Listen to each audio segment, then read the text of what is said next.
Hey friends, long time no YouTube video. So hello from New York City. In the 4 years since I last made a YouTube video, I worked 4 years in corporate London. I've now moved to New York. I ran 2 marathons. I've done a half Ironman. I joined the board of Young Minds, and I've also had a hell of a lot of fun. Let's rewind to moving to New York, I guess. So I'm living in Chelsea, so it's in Manhattan, near the West Village, if that means anything to anyone. But I absolutely love the location of my apartment. I'll do a little apartment tour at some point. But I live in a little teeny tiny apartment. Actually, interestingly, so my first apartment I lived in Greenwich, in London, was my biggest apartment I've lived in. Then I moved into a smaller amount of space in Clapham, and then now I'm in a smaller space in Manhattan. Also, I don't know what's going on with all my voices, but I had 3 coffees today by accident, and that was evidently a bad idea because it's now 7:09 and I'm blah, blah, blah, blah, blah. Some people, probably like 2, have told me that they would actually really like to watch my YouTube videos, and they were like, why don't you make some long form content, like I want to see more about New York. So I thought that I would, and I've just realised my chicken nuggets and chips are nearly ready. Chicken and chips are not yet quite done. I moved to New York about 2 months ago now, and I feel like it's taken me quite a long time to settle in. Like, probably not actually that long, but like just longer than I expected. In my head, I had some weird fantasy vision that I was going to move here and have all these friends, and actually that's not quite how adult life works. So I've got a couple of friends, and I've met different people, like there's lots of nice people that I've met, but you know how it's like when you have your like best friends and you're just like chilled out with them and you can do whatever? That's kind of, yeah, like it's work in progress still. I'm notoriously bad at replying to all my messages or updating friends, family on what's going on in my life, so I thought if I just sat and spoke at my camera, people could maybe watch it if they're interested in hearing my life updates, or any random people who are also invested in Tara moving from London to New York. Obviously there's a time difference between London and New York, and so the weirdest thing I found so far has been that when I finish work, that's the time when I like want to go on my phone or like chat to friends and family back home, and they're all asleep by the time I get back. So that's probably been the weirdest adjustment. Like in the morning I'm like, okay, like exercise, go to work, like you know, like when you're getting into the mindset of starting your day, like that's not when I want to sit on my phone being like blah, blah, blah, blah. Also at the time it's my morning, everyone else is at work. So like my Matty, if you're watching, hiya. Oh, look at that big spot. Matthew's in Australia, he's now moved back to England, but when he's in Australia, like the time zones actually kind of worked better, because if someone's like 10 hours away, your like free time outside of the 9 to 5 overlaps more. So yeah, that's my random finding if anyone was interested in how it is with time differences. Anyway, I've just had my first ever Thanksgiving, so that was cool. I went to Boston.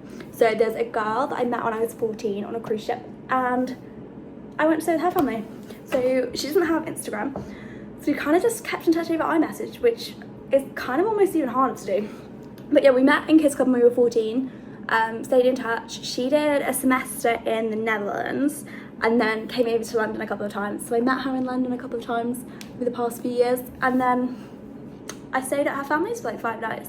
So I texted her being like, I think I'm moving to New York, and she was like, okay, you have to spend Thanksgiving with us. And then one of those things actually happened. So I was in Boston, I got the Amtrak there, and she lives like 15 minutes out of Boston. So it was kind of like a proper little American suburb, and everyone was laughing at me because the whole time I was like, oh my god, there's like a real life porch thing, oh my god, but it was cool. Also, if anyone was a subscriber back in 2021 when this YouTube account was first started, hello, but I basically started it, had it for about 6 months during COVID, vlogging, not very much going on, evidently did not blow up. Basically started my new job and then got scared that I was going to get fired having a YouTube account when I was like 18, and so I panicked, deleted everything, and now I have come to realise that people work at my company and also make YouTube videos. So I thought, you know what, I might as well do it because I have no one else to speak to in the evenings, so I can yep away at the camera. Oopsie daisies.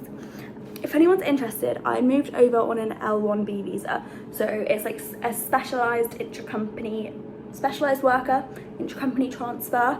So the idea is that the company I'm at said I had knowledge in London, then they wanted to transfer that knowledge to New York. So they had to we had an external law team. I had to put together a petition, then I had to go for an interview at the US Embassy, then I got my passport. But it was all pretty like last minute. Like I went for my interview at the embassy, my passport was returned to me a week later and I flew the next day, and then I started work like 2 days after that. But if anyone has any questions about the moving process or the visa process, let me know, because I feel like I had so many questions.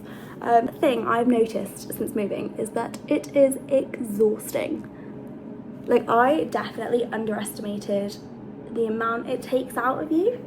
Like, and in retrospect now, I've been like reflecting on it and thinking about it, and I'm comparing it in my head. So you know when you're like a child or a toddler and everything's new and so therefore everything's tiring. Like I know you're growing and stuff as well when you're a child, but I was doing some research about it and it was just saying about how like new experiences, there's so much stimulation with the brain, it's tiring, and like actually moving is almost the same principle. So obviously like New York speaks English, is a westernized country. Like I thought it was going to be similar to London, and it is in a lot of ways, but it's things like at home, you know, when you feel like you're tired and you don't know what to eat and you go to the supermarket and you know all the brands and you know what you want to go for, and like I would have like laughing cow cheese and pasta because health, or like pesto, or like I'd go to M&S and get picky bits, but like I knew the different brands in the different supermarkets. Like here it's a whole other ball game. Like no one ever talked about this, and yes, it's kind of fun when you go to a new country and you're like, oh, I'm gonna go grocery shopping and try stuff. But when you're really tired and you've had your first day up in the office, like you don't want to have to look through everything and be like, is this gonna be good, is this gonna be bad, like what brands are there, like so even things like just everything's different brands. So like now I started going to my manager and I'll be like, Austin, we have this, and I'll get up an image in England. I'd be like, what's the US equivalent? Things like Vanish. Like we don't have Vanish here. I thought Vanish should be global. It is not. So I kind of just stopped recording whenever I was recording the last video, so I thought I'd sit and talk a little bit more from where I'm sat on a rooftop, and you can see Empire State. So I do actually fly back to London tonight, and I thought I'd go through some other differences that I've found from like London versus New York. So I think the subway is so much better than the tube. It gets loads of hate, but they're so much bigger, and like coming from the Northern Line in Clapham, where I would sometimes have to wait for a few trains, or it was like very much you had time when you left the house, subway is so much better, like so much easier to get on. Also the seats are plastic rather than fabric, and in my head I'm like, that must mean it's so much cleaner, because like who knows what is on this tube in London, like what's absorbed into those fabric seats over the years. I cook a lot, or I used to cook a lot in London, like do my meal prep, and I just assumed I would do the same thing in New York. I think there's a bit of a stereotype that like New Yorkers don't cook, and I was like, oh whatever, I cook, I'm going to be different. I definitely cook way less than I used to in London. It's like the accessibility of getting takeout food compared to getting takeout food in London. Like on my walk home from the subway stop to my apartment, it's like 4 or 5 minutes, and I go past maybe like 5 different places I could pick up food. For me to go and get groceries, it's like a 15-minute walk, and then 15-minute walk back, plus the line around the grocery stores, like they move quickly, but it's literally like hundreds of meters. So they have these people with flags being like, this is the middle of the line, this is the back of the line at Trader Joe's, and I'd never experienced anything like it. So you probably actually spend less time queuing than you do in England, but it's just a very overstimulating experience. Like you can't go and have a browse around what's in the food. It's like a mission. It's like you go in, you grab stuff, you join the line, and like this line literally snakes around the whole supermarket, like up and down on the aisles. So if you're trying to go to aisles to get something, you can't be like moseying around. It's very purposeful, like okay, I'm picking this up, I'm picking this up. So my nose is running. I'm definitely cooking less. Also, like I don't have like an extractor fan in my kitchen, so I bought one from Amazon, which is like a little standalone one, but I'm not sure how efficient it would be if I started like making something that was smoky. The weather I think is so much nicer here. Like the sunsets are amazing, sunrises are amazing. I'm gonna put one on at the end of the video. Yeah, it's like it's really not rained many days since I've been here. When it rained, it like really rains. There seems to be as many like drizzly weather days, if that makes sense. Or like, you know, it's just gloomy in London. So like right now it is like -8, I think, like feels like -8 degrees. So it's cold but like the sun's out and it doesn't feel miserable. I did just go and try and buy gloves because my hands are cold, but Aritzia is sold out of leather gloves and they restock in Jan, so I should have bought them when I saw them the other week, and that is a me problem. People are definitely so much friendlier here. When I was moving from my hotel room into my apartment, instead of getting a taxi or an Uber, I was like, no, I'm gonna go on the subway. I did like a few trips and there aren't escalators really very much. It's very much stairs coming in and out of the subway. And so I was like lifting up these suitcases and people kept helping me. I feel like in London, people don't stop and help a random person with their suitcase. I don't think people have ever really helped me with my suitcase in London. The drinking culture seems different. So like you can't drink in public in New York. I don't know if that's a state thing or a country thing, but like how in England you'd go to like Clapham Common and everyone would be like, there would be so many people just sat out drinking. It was a nice day. You're not allowed to do that in public spaces here. So like on one of my first days in the city, I was walking by the water and I was like, oh, this would be such a nice place to sit with like a bottle of wine. And the person I was with was like, nope, not allowed to do that, which just baffles me. But like the drinking culture is more of like an event type thing almost. So it's like, okay, yeah, we're going to a bar and we're going to drink at the bar and we're getting drunk, rather than it being like, oh, do you want to go and have a chilled out drink somewhere? Like everything seems more of an event. Working culture, really similar. I know it's very team dependent, but I feel like I'd heard loads of things about how like, oh, New Yorkers work really ridiculous hours, but like I work very similar hours than I did in London. So that hasn't been any different. The difference is I am in 5 days a week and I don't have a study day anymore.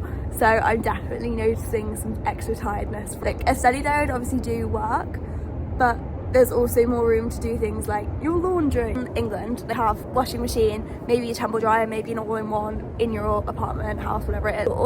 It's a lot more of a thing you can have in-unit laundry, which is where you have a washing machine or a washer dryer actually in your apartment, or you can have in buildings. That's like where you and all the other apartments in the building share communal washing machines, but obviously you don't need to leave and go outside.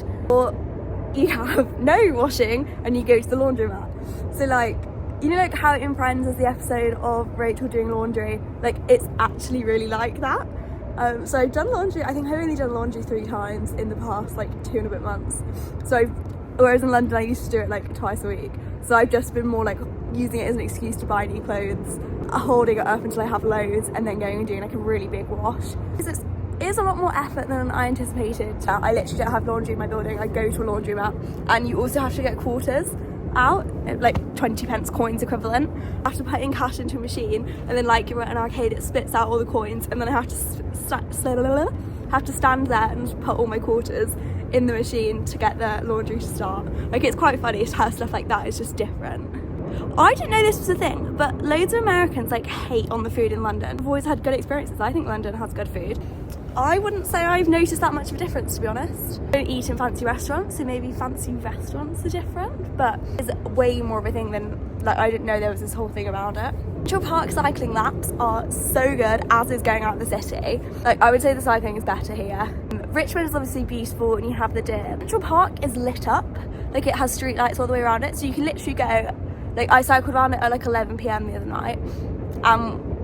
Like there were other people doing it, like there's lights that feel safe kind of thing. Like I probably wouldn't do it by myself at midnight, but I was in a group. Also like getting out of the city, there's like a cycling highway basically the whole way up the west side, which is why I wanted to live where I live. And so it's about 10k for me to get to the George Washington Bridge to cross over. But once you cross over, you're basically in the countryside already, and the roads are quiet, and like compared to the roads getting out of London, it is insane. Like I feel like people don't realise, I don't know, just the difference is crazy. Big fan of the cycling here. Also West Side Highway, like running, there's so many runners out all the time. I feel really safe in New York.